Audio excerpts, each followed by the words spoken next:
Hello students, हम आज से वापस स्टार्ट कर रहे हैं इनकम टैक्स। और इनकम टैक्स के अंदर हमारा चैप्टर चल रहा था या हेड चल रहा था इनकम फ्रॉम अदर सोर्सेज। तो इनकम फ्रॉम अदर सोर्सेज को आज से वापस रीस्टार्ट करेंगे। सबसे पहले बता दूं कि इतने दिन क्लासेस क्यों नहीं आई। उसकी वजह है मेरी हेल्थ। मेरे सर में छोटा सा एक ट्यूमर हो गया था, तो उसको ऑपरेशन से निकाला गया, जिसकी वजह से कुछ दिन तक आपकी क्लासेस नहीं आ पाई। अभी काफ़ी ज़्यादा इम्प्रूवमेंट हो चुका है, तो आज से मैं आपकी क्लासेस कंटिन्यू कर रहा हूँ। ओके, सो आज का हमारा टॉपिक है इनकम फ्रॉम अदर सोर्सेज के अंदर डिविडेंड। डिविडेंड आपने कहीं ना कहीं ज़रूर सुना होगा। कॉरपोरेट अकाउंटिंग के अंदर, कंपनी अकाउंटिंग के अंदर आपने डिविडेंड सुना होगा। अगर फिर भी नहीं जानते हैं तो थोड़ा सा मैं बता देता हूँ, फिर उसके ऊपर इनकम टैक्स कैसे लगेगा उस डिविडेंड के ऊपर वो हम बात करेंगे। डिविडेंड में क्या होता है, एक तो होता है आपका कंपनी और एक होते हैं शेयर होल्डर्स। आई होप आप डिविडेंड के बारे में जानते होंगे, लेकिन फिर भी मैं बता देता हूँ। और ये है कंपनी के शेयर होल्डर। शेयर होल्डर्स जो होते हैं वो कंपनी के क्या होते हैं, रियल स्वामी होते हैं, वास्तविक स्वामी होते हैं, रियल ओनर होते हैं। शेयर होल्डर्स क्या करते हैं, इसमें कैपिटल लगाते हैं, पैसा लगाते हैं, और उसको हम क्या बोलते हैं, शेयर कैपिटल बोलते हैं। और बदले में कंपनी इनको शेयर इशू कर देती है, इसीलिए हम उनको शेयर होल्डर बोलते हैं। ठीक है, तो इनका पैसा तो कंपनी के पास में आ गया ना। हाँ ठीक है, तो कंपनी इनकी है क्योंकि कैपिटल इन्होंने लगाई। अब कंपनी क्या करेगी, बिजनेस करेगी। बिजनेस करने के बाद में एंड में सारे खर्चे वगैरह लेस करेगी। एंड में जो भी प्रॉफिट बचेगा, हाँ, वो प्रॉफिट इनको डिस्ट्रीब्यूट कर दिया जाएगा, और इसी को बोलते हैं डिविडेंड। लेकिन ये डिस्ट्रीब्यूट कितना होगा कितना नहीं होगा वो सब कुछ दो मीटिंग होती है उसके अंदर डिसाइड किया जाता है। एजीएम के अंदर डिसाइड किया जाता है, और एजीएम से पहले जो बीओडी होता है ना, बोर्ड ऑफ डायरेक्टर, वो कुछ रेट फिक्स करते हैं, फिर एजीएम में डिस्कस करके डिविडेंड दे दिया जाता है। तो डिविडेंड जो है वो कंपनी के लिए, देखो, एक तरीके से आप एक्सपेंस की तरह ट्रीट कर सकते हैं और अपने प्रॉफिट्स में से देती है, और शेयर होल्डर के लिए ये डिविडेंड इनकम होता है। तो हम यहाँ पर बात करने वाले हैं ये जो शेयर होल्डर हैं जिनके लिए डिविडेंड इनकम है, तो क्या इनको इसके ऊपर इनकम टैक्स पे करना है? अगर करना है तो उसके क्या क्या प्रोविजंस है ये हम देखने वाले हैं। तो सबसे पहले देखिए, दो तरह के डिविडेंड होते हैं। एक अंतिम डिविडेंड, अंतिम लाभांश बोलते हैं हिंदी में, फाइनल डिविडेंड। ये जब डिक्लेयर होता है उसी टाइम इनकम मान लिया जाता है शेयर होल्डर्स के लिए। और जो इंटरिम डिविडेंड होता है ये किसी भी ईयर के बीच में दिया जाता है, जब कंपनी को लगता है कि उसके पास प्रॉफिट्स बहुत ज़्यादा है, एक क्वार्टर का प्रॉफिट बहुत ज़्यादा हो गया है, तो कंपनी बीच में ईयर के बीच में भी कई बार डिविडेंड पे कर देती है। अंतरिम लाभांश बोलते हैं इसको। रिसिप्ट बेसिस पे लेना होता है, जब प्राप्त हुआ टैक्सेबल करना है, और ये डिक्लेरेशन के बेसिस पे होता है, जब घोषित होता है उस टाइम इनकम माना जाता है शेयर होल्डर्स के लिए। ओके, ये ज़्यादा बड़ी बात नहीं थी। अब आ जाते हैं हम नेक्स्ट। यहाँ पर देखिए कुछ मैंने बना रखा है, ये डिविडेंड। आई होप आपको पूरा क्लियर दिख रहा होगा। डिविडेंड जो है वो किससे रिसीव कर रहे हैं? तो आप बोलोगे सर अभी आपने बताया कि डिविडेंड जो है वो तो हम कंपनी से रिसीव करते हैं। हम कौन है? शेयर होल्डर हैं। अपने आप को इस बार शेयर होल्डर मान के चलो, ठीक है, अंशधारी मान के चलो। बट मैं कहने का मतलब है, कंपनी दो तरह की होती है ना, एक फॉरेन कंपनी और एक इंडियन कंपनी। ठीक है, तो दो तरह की कंपनी हो गई ना। तो आप डिविडेंड किससे रिसीव कर रहे हैं? Dividend received from the Indian company और dividend received from the foreign company. अगर आप डिविडेंड रिसीव कर रहे हैं इंडियन कंपनी से तो क्या ट्रीटमेंट होंगे? अगर आप डिविडेंड रिसीव कर रहे हैं फॉरेन कंपनी से तो ट्रीटमेंट मैं आपको बता देता हूं, टैक्सेबल है। पहले भी टैक्सेबल होता था, बहुत सालों से टैक्सेबल है, और उसके ऊपर टैक्स पे करना है अगर आप शेयर होल्डर है किसी फॉरेन कंपनी के और उससे आपने डिविडेंड मिला है आपको। ओके, बहुत सारी इंडियन कंपनी है जिनके शेयर्स आपने बाय कर रखे हैं। हो सकता है आईपीओ के थ्रू खरीदे हों, हो सकता है शेयर मार्केट से खरीद लिए हों, और वो कंपनी आपको डिविडेंड दे रही है। तो अब इसमें क्या होता था, पहले तो ये डिविडेंड एग्जम्प्ट होता था। इंडियन कंपनी से डिविडेंड मिलता था तो एग्जम्प्ट, फॉरेन कंपनी से मिलता था तो टैक्सेबल। लेकिन अभी बहुत कुछ चेंज हो चुका है। अब यहाँ देखेंगे आप तो आपको पता चलेगा। फॉरेन कंपनी का हटाइए, हम लाते हैं इंडियन कंपनी। इंडियन कंपनी में पहले बिल्कुल एग्जम्प्ट होता था। कब तक? अप टू 31 मार्च 2020, 31 मार्च 2020 तक ये प्रोविज़न था कि किसी भी इंडियन कंपनी से किसी भी इंडियन रेजिडेंट को, है ना, ओआर को, अगर डिविडेंड मिलता है 10 लाख रुपए तक, कहाँ तक? 10 लाख रुपए तक, तो सेक्शन 115 BBDA के अंदर 10 लाख रुपए तक का डिविडेंड एग्जम्प्ट कर दिया जाता था, उसके ऊपर टैक्स पे नहीं करना होता था रिसिपिएंट को, शेयर होल्डर को, इन्वेस्टर को। ओके, क्यों? Because company already paid DDT, क्योंकि उसके ऊपर कंपनी पहले से ही डीडीटी पे कर चुकी है। डीडीटी मतलब डिविडेंड डिस्ट्रीब्यूशन टैक्स, मतलब जो डिविडेंड नाम की इनकम होती थी उसके ऊपर कंपनी ऑलरेडी टैक्स पे कर चुकी होती थी, जिसको डीडीटी बोलते थे, इसलिए शेयर होल्डर को पे करने की जरूरत नहीं थी। लेकिन फिर एक अमेंडमेंट आया, कब? अब कब से अप्लाई है ये? ऑन और आफ्टर 1 अप्रैल 2020, 1 अप्रैल 2020 के दिन और उसके बाद से, यानी कि अभी तक एक प्रोविजन आ गया है, वो बोलता है taxable in the hands of receiver. पहले एग्जम था रिसीवर के हैंड्स में, शेयर होल्डर्स के हैंड में, अभी टैक्सेबल हो गया है। क्यों टैक्सेबल हुआ? क्योंकि अब कंपनी डीडीटी पे नहीं करती है। क्यों नहीं करती है? क्योंकि DDT liability on companies and mutual fund withdrawn, government ने, इनकम टैक्स ने उस लायबिलिटी को, जो कंपनीज डीडीटी पे करती थी, डिविडेंड डिस्ट्रीब्यूशन टैक्स, उसको विड्रॉ कर लिया है, यानी कि कंपनी को अब डीडीटी पे करने की जरूरत नहीं है। तो अभी तक उस इनकम के ऊपर टैक्स लगा नहीं है, अब उसके ऊपर टैक्स कौन पे करेगा? उसके ऊपर टैक्स पे करेगा रिसीवर, जो शेयर होल्डर है, जो इन्वेस्टर है वो। ओके, ठीक, आइए, ये तो समझ में आ गया, सिंपल सा फंडा था। Foreign company taxable, Indian company 31 मार्च 2020 से पहले पहले एग्जम्प्ट होता था, उसके बाद आप डिविडेंड रिसीव कर रहे हो तो फिर टैक्सेबल है in the hands of receiver, यानी कि शेयर होल्डर। अब डिविडेंड में 2-3 चीज़ें और आती है। एक आता है टीडीएस। टीडीएस क्या होता है मैं बता देता हूँ आपको, tax deducted at source. TDS का मतलब क्या होता है? Tax deducted at source. जो टीडीएस होता है, हाँ, वो इस डिविडेंड इनकम पे लगेगा या नहीं लगेगा, डिविडेंड इनकम पे लगेगा या नहीं लगेगा। टीडीएस की फुल फॉर्म मैंने आपको बता दी, टैक्स डिडक्टेड एट सोर्स। कई बार क्या होता है, इनकम टैक्स के ऐसे प्रोविज़न हैं कि आपको अपनी इनकम पर टीडीएस कटवाना होता है।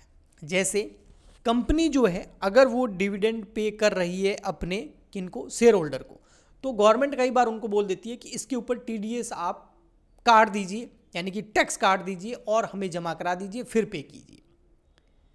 तो फिर बाद में क्या उस शेयर होल्डर को उसके ऊपर टीडीएस पे करना पड़ेगा? बट सबसे पहला सवाल यह है कि अगर टीडीएस अप्लाई होगा, टैक्स डिडक्टेड एट सोर्स, जहां इनकम दिखे टैक्स काट के गवर्नमेंट को जमा कर देगी कंपनी। डिविडेंड जैसे डिक्लेयर हुआ, अब शेयर होल्डर को पेमेंट करना है, लेकिन उससे पहले ही टीडीएस काट के गवर्नमेंट को जमा कराना होता है। तो क्या ये टीडीएस डिविडेंड इनकम पर अप्लाई होता है? यस, होता है। वो डिपेंड करता है कि डिविडेंड इनकम कितनी है। अगर डिविडेंड की जो इनकम है, जो आपको डिविडेंड मिल रहा है, उसकी जो इनकम है वो अप टू 5,000 रुपये या उससे कम है, आपको जो डिविडेंड मिल रहा है, डिविडेंड कंपनी द्वारा पे किया जा रहा है, वो 5,000 रुपये या उससे कम है, तो उसके ऊपर कंपनी फिर टीडीएस वगैरह नहीं काटेगी। फिर वो आपकी जो स्लैब है उसके अंदर, वो आपकी इनकम के अंदर ऐड हो जाएगा वो डिविडेंड, और फिर स्लैब रेट के हिसाब से टैक्स लग जाएगा। बट अगर डिविडेंड इनकम मोर देन 5,000, अगर डिविडेंड इनकम जो कंपनी पे कर रही है शेयर होल्डर को वो 5,000 रुपये या उससे ज़्यादा है, तो फिर वो कंपनी उसके ऊपर टीडीएस काटेगी। अब टीडीएस कितना काट के गवर्नमेंट को जमा कराना है? वैसे इसकी रेट रखी गई 10% 1 अप्रैल 2020 के बाद।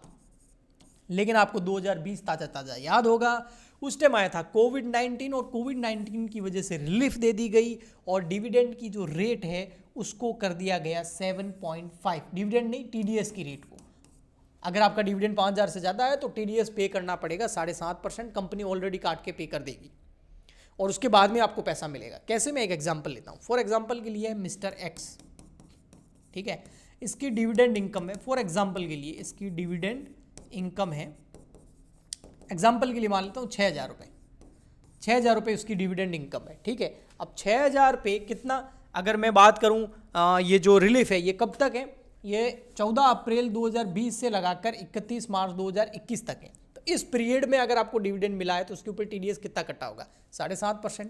तो 6,000 का 7.5% निकाल देते, 7.5% कितना होगा देखो, तो ये हो जाएगा 6,000 का 7.5%, ये होगा 450 रुपये। तो समझ में आया क्या? 6000 का टोटल डिविडेंड है, उसमें 450 कंपनी काट के किसको, टीडीएस के रूप में गवर्नमेंट को जमा करा देगी, इनकम टैक्स डिपार्टमेंट को जमा करा देगी। बाकी का पैसा जो है 5550 वो आपको मिल जाएगा। आपको मिल जाएगा मतलब मिस्टर एक्स को मिल जाएगा। 6000 पूरे नहीं मिलेगी, उसके ऊपर 7.5% टीडीएस काटने। लेकिन अगर आप ये इनकम जो है 14 मई 2020 से पहले डिविडेंड इनकम प्राप्त कर रहे हैं, 31 मार्च 2021 के बाद में प्राप्त कर रहे हैं, 22 में कर रहे हैं आप, तो फिर 10% है। तो 6000 का 10% कितना हो जाएगा? अगर डिविडेंड इनकम 6000 है, उसका 10% हो गया 600। तो 600 डिविडेंड के रूप में गवर्नमेंट को जमा कराना होगा, 5400 आपको मिल जाएंगे, शेयर होल्डर को, इन्वेस्टर को मिल जाएंगे। तो इस तरीके से टीडीएस काम करता है। Okay, note, dividend received by non resident, ये तो सब रेजिडेंट का था। अगर डिविडेंड रिसीव्ड करता है नॉन रेजिडेंट तो टीडीएस 10% नहीं है, फिर टीडीएस कितना कटेगा? 20%। ये याद रखना, इंडियन कंपनी से डिविडेंड किसको मिल रहा है? नॉन रेजिडेंट को, तो टीडीएस की रेट 20%। ओके, हाँ, वो भी कब? 5000 से जब ज़्यादा हो डिविडेंड इनकम तो, क्योंकि 5000 तक तो क्या है? नो टीडीएस, टीडीएस नहीं कटेगा। अब कोई बोले सर बाद में क्या होगा? अभी ये 450 रुपये तो पे कर दिए या 600 रुपये तो पे कर दिए टीडीएस के, बाद में कुछ नहीं।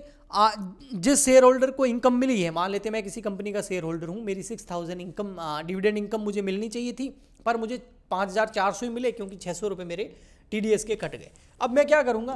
केवल मेरी 6000 डिविडेंड इनकम तो होगी नहीं, मेरी इनकम फ्रॉम हो सकता है सैलरी हो, हाउस प्रॉपर्टी हो, बिजनेस एंड प्रोफेशन हो, कैपिटल गेन हो, अदर इनकम हो, सारी मैं इनकम जोड़ूंगा, कंप्यूटेशन करूँगा।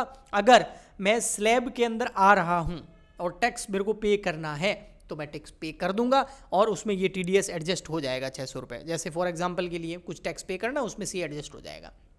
बट अगर मैं स्लैब में ही नहीं आ रहा हूँ, मेरे टैक्स जो मेरी जो टोटल इनकम है वो एग्जम्पशन लिमिट में आ रही है ना, स्लैब रेट में आ ही नहीं रही, मान लेते 2 लाख इनकम में तो टैक्स लगेगा नहीं, 2.5 लाख तक तो लगता ही नहीं है, तो फिर ये जो टीडीएस है ये मैं वापस रिफंड भी ले सकता हूँ। या फिर एक काम कर सकते हैं कि ये टीडीएस लगे ही नहीं, कुछ ऐसा भी काम कर सकते हैं। टीडीएस लगे ही नहीं, ऐसा कैसे? उसके लिए क्या करना होता है, अगर आप की इनकम जो है वो एग्जम्पशन लिमिट्स के अंदर ही है, आपकी एग्जम्पशन लिमिट में ही है, क्या आपकी टोटल इनकम क्या है? एग्जम्पशन लिमिट के अंदर ही है, मतलब आपके ऊपर टैक्स लायबिलिटी बन ही नहीं रही है, आपकी इनकम टैक्सेबल है ही नहीं, तो आपको फॉर्म नंबर 50G फिल करके अपनी कंपनी को या अपने नियोक्ता को, एम्प्लॉयर को देना होगा और उसके बाद में वो टीडीएस नहीं काटेंगे। हाँ, अगर आप सीनियर सिटीजन है और आपका जो टैक्स पे आ रहा है, टैक्स पेबल, वो टैक्स पेबल आ रहा है निल, आपने जब टोटल इनकम अपना ये कब पता चलता है? जब आरटीआई इनकम टैक्स रिटर्न भरते हैं, ROI return of income, ROI जब भरते हैं, रिटर्न ऑफ इनकम जब भरते हैं, फाइल करते हैं, इनकम टैक्स का रिटर्न फाइल करते हैं, तब टोटल इनकम पता चल जाती है ना। वो आपको पता है टोटल इनकम जो है एग्जम्पशन लिमिट से बाहर है, और तो 15G फॉर्म भर दीजिए। अगर सीनियर सिटीजन है और आपकी टैक्स पेबल आ रहा है निल, तो आप 15H फॉर्म भर के आपको जमा कराना होगा, उसके बाद में टीडीएस कटना बंद हो जाएगा, नहीं कटेगा। और ये केवल डिविडेंड इनकम में नहीं, और बहुत सारी ऐसी इनकम जिसके ऊपर टीडीएस कट चुका है और आपकी एग्जम्पशन लिमिट के अंदर आ रही है टोटल इनकम, या आपका टैक्स पेबल नहीं हो रहा है, आप सीनियर सिटीजन है, तो ये दोनों फॉर्म आपको भर के देने होते हैं अपने एम्प्लॉयर को, उसके बाद में उसके ऊपर टीडीएस नहीं कटेगा। ये ध्यान रखें, ये नॉलेज वाली चीज़ भी है, आप अपने आस पड़ोस में बता सकते हैं अगर किसी का टीडीएस कटा हो तो। ओके, ये तो गया टीडीएस का मामला। अब एक चीज़ और आती है इसके अंदर, है ना, पूरा डिटेल में बता देता हूँ मैं आपको। वो ये है कि अगर कुछ लोग होते हैं ना, जैसे मैंने क्या किया, मेरा एग्जांपल दे देता हूँ। मैंने क्या किया, कुछ पैसा बैंक से उधार लिया, बैंक से लोन लिया, और उसके बाद में मैंने उसको शेयर मार्केट में लगा दिया, ठीक है, या किसी और से लोन लेके मैंने शेयर मार्केट में पैसा लगा दिया। बैंक को तो मुझे इंटरेस्ट पे करना है, वहाँ से मुझे मान लेते हैं डिविडेंड मिला 6000 रुपये का, ठीक है, 6000 का डिविडेंड मिला, उसके ऊपर टीडीएस कट गया कुछ, और 5400 रुपये मुझे मिले।